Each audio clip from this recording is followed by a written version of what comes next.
So that was like the world ended feeling, right? That okay, what's next? There's nothing for me now, no jobs, all those things. So that kind of perception that I have to go and find another job was also a template, right? Which everybody of us has. Yeah. That okay, you lost one job, go for another job. Yeah, now when I look back at that point, I feel like, oh, that's the best thing that happened, not the bad thing that happened.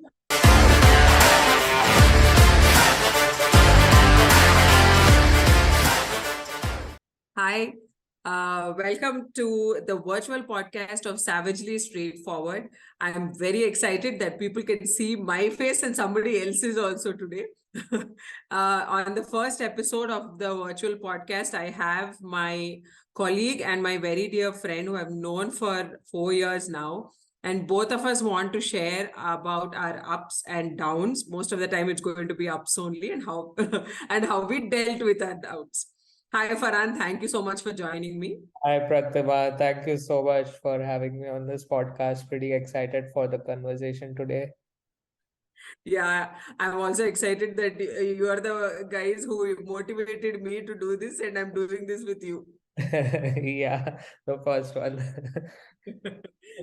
Okay, so today we will talk a few things about work. We'll also talk about life. We'll definitely talk about play, and my favorite, health. So I'll ask you a few questions, Farhan, and you can do the same about your thoughts. I'll go with the first question. Yeah. You're one of those people who very quickly in your life identified what you love doing, and you started working on your passion, and you started growing in your passion. How did that come about, and how young were you when you started working? I think 2021 like that. Amazing. And so immediately after that, did you get into branding and marketing and all of these buzzwords that you have taught me? Yeah, I started learning on my own. So I've never gone to a coaching institute or something. It's like always working with different companies, and that's how I gained the experience and started teaching also people about it. Yeah, you taught me a lot of things for sure. Yeah, it's always fun, and you teach us so much. Like it's always about the thought leadership, how to work in a environment where you have to always innovate something, which is always good to learn. So I also know that in the previous company you were laid off just before COVID. Yeah. So how was that? How did that feel like? So that was like the world ended feeling, right? That okay, what's next? There's nothing for me now, no jobs, all those things. So that kind of perception that I have to go and find another job was also a template, right? Which everybody of us has. Yeah. That okay, you lost one job, go for another job. Yeah, now when I look back at that point, I feel like, oh, that's the best thing that happened, not the bad thing that happened. Yeah, I think that's true because most of the people get hung up on the down so much that the numbers also scare us. Like the bank account will scare us, whatever is going out, even if you are paying 1 billion, Swiggy is going to scare us. Yeah. But I think you did a great thing by looking at it as an opportunity very soon. Like, see, everybody has that down, and that is the reality. Correct. But you quickly got on to fixing that particular situation of yours and then moving on from there. That's commendable. In during that age, especially when you feel that everything is the end of the world, at 21, 22, when somebody says, okay, from tomorrow don't turn up to work, so then you feel like, okay, what just happened is a zone that you fall into, and you start Correct. questioning your own self a lot more than what actually happened. True. So, did you also question your ideals and ideologies? Yeah, I think it is, like you said, it is always ups and downs. So I realized that this is a point which will go away. So I understood, but yeah, it took time to turn this, problem into an opportunity where, okay, now what's next? So it took a understanding that, okay, fine, this is what I should do, and that's how. So it took the experimenting, I think. Yeah. So now that you started experimenting, I'm 100% sure that wasn't easy either. Yeah. Being someone who started multiple times, I know how it feels. So I'm guessing you must have experienced the same thing. Yeah, I think when it comes to experimentation, big example is Fitbee, how we also started, right? It Yeah. was like we didn't had any idea on how to work towards a proper branding, domain, etc. So we again started. I think yeah, experimentation, trying different things, understanding how your audience is reacting, and then working towards it. Same thing as a person also. I think I am applying. As a person, how I'm being perceived now, that maybe not matter now to me, because it is something I am now. So I am defining myself as a brand, that okay, this is Farhan, this is what I can do, this is my USP, this is what I can't do. That is very important, that I learned over time, saying no. That's good. Saying no is a very big learning. Yeah. So when you feel overwhelmed, or if you felt overwhelmed through the journey, how do you resolve it? I was like overwhelmed a lot by the project I've taken up.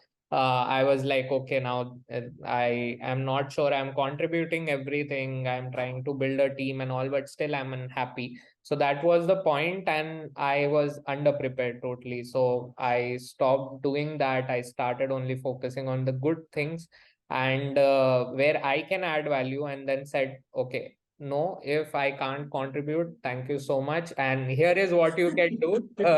Please contact if any other help is needed. And that Yeah. again I learned from you. So I'm sure you also felt overwhelmed throughout your entrepreneurial journey. So tell us about that. Yeah, I think I did not even know what overwhelmed meant when I first felt it. It could be, it was, you know, identifying passion wasn't the primary thing for us. It was mostly to do, okay, now I want to do this. This seemed right. So I Yeah. will do it. I was very comfortable with it failing also. I was telling myself that I'm 21. What is the worst thing that can happen? I'm lucky. I'm one of those lucky ones that I'm. My parents are not dependent on me.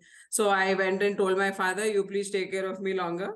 I want to do this." And he said, "No, get a job." So I said, "No, I'll do this only. You have to feed me longer." So I think it was standing my ground, because I felt at that time that I could be more valuable, and I also felt with the society beliefs that I had in my mind, I felt that if I don't do it now, I will lose my opportunity. I felt that I will be older, and Yeah. serious things like I need to get married, and I will marry into a household where they will decide what I need to do. Sort of a imagination. It could be movies, it could be So my it was. surrounding members. But I started learning by my first company where I had no idea. I had to respond with just my thought. So that is an overwhelming feeling. I prepared for 200 people, and I made all the calculations, made the Excel sheet, did everything that I could do, because once I came out of an engineering college, you're good with numbers. And then the number of people I had in the company, where the clients wise, one to one, is 2000. I only prepared for 200. So you can imagine the agony I must have gone through at the age of 21. Wow. But I quickly realized it was a good problem to have. I think I would have been sad if I had two clients instead of 2000. Correct. So I realized that. And then once it became more serious, I think the personal things and all of that also mixed up. Then I had to take a longer step back and understand what my life had to do. That is why I keep telling that I have to talk a lot more about life coaches and mental health therapists, because it is so easy to just tell that this is the phase I am right now, and those people are able enough to tell us, okay, take a step back, breathe, this is what you can do, this is how you can break it down. I think our elements of life coaches are, they are just going to break those parts down, because we are all mixing 100 things. They will give you number one, number two in points. True. So that is one thing that I would think I would tell even my son right now. He's 7, he has not many big problems, but I keep telling him so that when he has it, he will also think, okay, now it's time for me to go get a life coach or get a therapist. You Correct. know, So I right think now you the are the one. normalizing solution providers is the Yeah, most important thing. correct. Yeah. Right now you are the life coach for him, right? So other day No, you. no, I am not the life coach for mother is never the life coach. Let me put it this It's way. always the father. Even if I'm the smartest therapist of this planet, they will not take me. The sun will choose the guy who did not rank very well, but they will go with another person only. I So think yeah. I have one more question, Farhan, with you. You and I have one similarity where both of us work, uh, we love our work. We also mix up, the personal and the professional thing. So it's sort of, we built our life in such a way that even play, life, and work are sort of hand in hand. How do you feel about that? And how did you make that nice mix?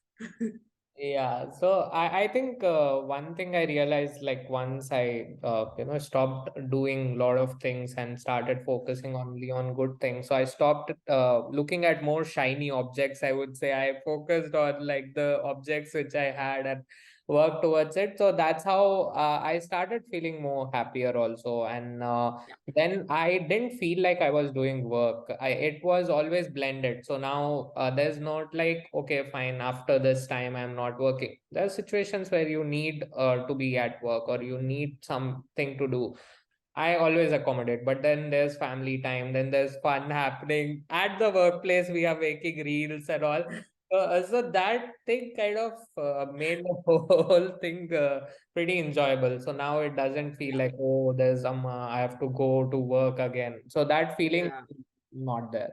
That's very important. I think we are the lucky 5% of the world Correct. who get to do that and who actually have a good rapport with our peers. And, main thing is each of you are championing each other. Yeah, Most of the times the professional and personal have to be different, and all that is because that toxicity sort of spreads because of their own lives. It's correct. got nothing to do with the person or the competition or anything. It's mostly to do with something's going wrong in my life, so I have to make other person's life Pull miserable, somebody sort else of thing. down. Yeah. Yeah. So that is amazing. That's something that I love, and I wish that for all my friends also and my family also, that that mix is extremely important. And that's amazing. And your play, you brought that up now that you did, and it involves a lot of reels, lot of dance, lot of music. It Not a is a good lot time. of fun to do it. It's a lot of fun to watch it. It's So a when lot of you fun. make such content, how do you feel? Like the energy? Yeah, so it became our like digital journal, honestly. So, in my reels, it's my colleagues, it's my clients, everyone. So it became a journal over time. I think once, we'll scroll the feed and we'll be like, oh, wow, we had good fun. So while making it's too much fun because you're making in like a public place or somewhere, everybody is watching, but you are doing your own stuff. So that actually is quite fun, and you actually build confidence also over time that okay, it doesn't matter what people around think. You can do whatever you want, and Absolutely. Most important things that drives Fitbee and also our vision, and personal vision and professional vision, is to get healthier, yeah, mind and body. Like when I say health, it's mind and body. That also includes our sleep. So we have to sleep at peace and ensure that we are healthy, right? So when did you start that journey about yourself? Now, giving gyan to others is okay, but I'm telling about, let's talk about when did that journey begin seriously for you? So I think that journey, seriously, I would say in the last 6 months. Before, like I was okay, I was like eating every kind of junk and all those things. But since last 6 months, I realized one thing. So before, I was trying to, put myself through a process where I'm like, okay, I'll do diet for this much time. I'll do this workout, that workout, all this thing. And I realized it was not working for me because that became a task for me. I wasn't enjoying, and I was like, okay, this food is bad. I want something like burger or ice cream. I want one scoop of ice cream. And that kind of was bad, right? So I learned over time that, okay, fine. If I'm not able to focus on that part, let's start doing workout. So since last 6 months now, I'm at least consistent. Again, when traveling and all, you become inconsistent, but I became little consistent over time in this last 6 months. Didn't start eating complete healthy, but again, I'm making sure there's some portion control, having some fruits, etc., some small stuff which are adding up to my health, I would say. And So you added your mind also to your health routine. yeah. That's true. So unless you decide that you start enjoying, it's impossible to take care of health. We Correct. can't do it out of fear. We can't do it out of restriction. I Yeah. think at Fitbee also we keep stressing on the fact that unless you enjoy it, unless you see the benefit, the old mindset of, oh, I will do it for 6 months and then I will start eating again. I don't think it works like that. That's great, that's amazing. And I also know that, you know, whenever you feel stuck, you speak to me or you speak to a coach, whatever it is, you will fix it. And both of us always talk about and decide on how simple the concept is. We've talked about life, we've talked about our work. All of these are basically Yeah. resting on our health, and it is such a Correct. simple concept. If you remove health, all of that is gone, that entire equilibrium is shaken. Yeah, true. So you continue to eat and taste the street food that people market, but at the end of the day, come back and understand that you've eaten a lot of nonsense. So ensure that we cleanse it out by with a workout and eating right the next couple of days. I Correct. think that's easier when, especially you have metabolism on your side. Mine not so much, but I keep. I think that's amazing. It's just how much I have seen you guys change in the last 4 years in terms of how you approach your own health. That's more important. I think once we fix this, I think automatically we can help more people. True. The inner self matters a lot, like the mindset. Absolutely. So the other day, my gym trainer was saying this, that okay, fine, you can't do one more like set of exercise, but let's take one lightweight dumbbell and let's do this. So he still made me do something extra, which I Yeah, couldn't do. So there's always, if somebody is there telling you, even though like it is just a small thing, it is definitely going to add up, and you will understand that okay, I can do this, so you will keep pushing yourself and you will enjoy also over time. true. Absolutely. And let me put it this way, not everybody, just because somebody encouraged, will quickly take a dumbbell and do it. It's amazing that you are doing it. You are putting in that effort. The reality is we all started believing that we have to put the effort, and which you do it all the time, and it's commendable. I am so proud of you. Thank you so much for joining me on this, and thank you so much for encouraging me to do this. Yeah, thank you so much for having me on this podcast. Love talking today. And yeah, let's spread all the good vibes in the world. Absolutely.